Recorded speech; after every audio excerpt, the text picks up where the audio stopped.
आकाशवाणी नागपूर. मेधा नांदेडकर आपल्याला ठळक बातम्या देत आहे. राज्यांना दिला जाणारा करांचा हिस्सा, वित्त आयोग अनुदान आणि वस्तू आणि सेवा कर भरपाई थकबाकीच्या माध्यमातून केंद्राकडून राज्यांना मिळणारं सहाय्य राज्यांमध्ये विकासाला गती देण्याच्या उद्देशानं प्रेरित असल्याचं केंद्रीय अर्थमंत्री निर्मला सीतारामन यांनी म्हटलं आहे. त्या आज अर्थसंकल्पाच्या पार्श्वभूमीवर नवी दिल्लीत आयोजित सर्व राज्य आणि केंद्रशासित प्रदेशांच्या अर्थमंत्र्यांच्या बैठकीत बोलत होत्या. राज्यांमध्ये भांडवली गुंतवणुकीत वाढ होण्यासाठी विशेष सहाय्यता योजनांचा लाभ घेण्याचं आवाहन त्यांनी सर्व राज्यांना यावेळी केलं. शिक्षकांना शिक्षणबाह्य कामं न देण्याबाबत सरकार विचार करत असल्याचं मुख्यमंत्री एकनाथ शिंदे यांनी आज अहमदनगर इथं मुख्याध्यापक शिक्षक मेळाव्यात बोलताना सांगितलं. शिक्षकांनी फक्त शिकवण्याचं काम केलं पाहिजे असं मुख्यमंत्री म्हणाले.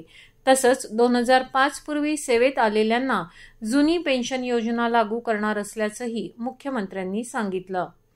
नक्षल्यांच्या विभागीय समितीचा सदस्य गिरीधर आणि त्याची पत्नी संगीता यांनी आज गडचिरोली पोलिसांपुढे आत्मसमर्पण केलं.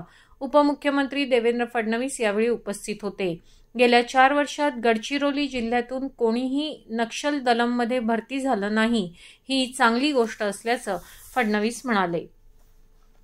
नागपूर महापालिकेच्या माध्यमातून उत्तर नागपुरात होणाऱ्या विविध कामांना मंजुरी मिळाली असतानाही कामं करण्याकडे प्रशासन दुर्लक्ष करीत असल्याचा आरोप राज्याचे माजी मंत्री आणि उत्तर नागपूरचे आमदार डॉक्टर नितीन राऊत यांनी केला.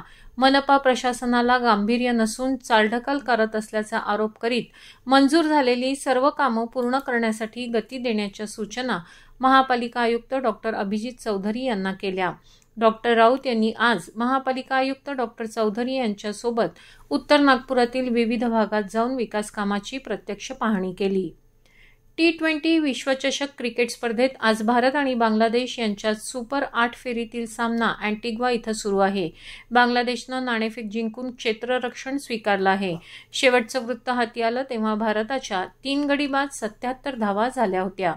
याबरोबरच हे ठळक बातमीपत्र संपलं. नमस्कार.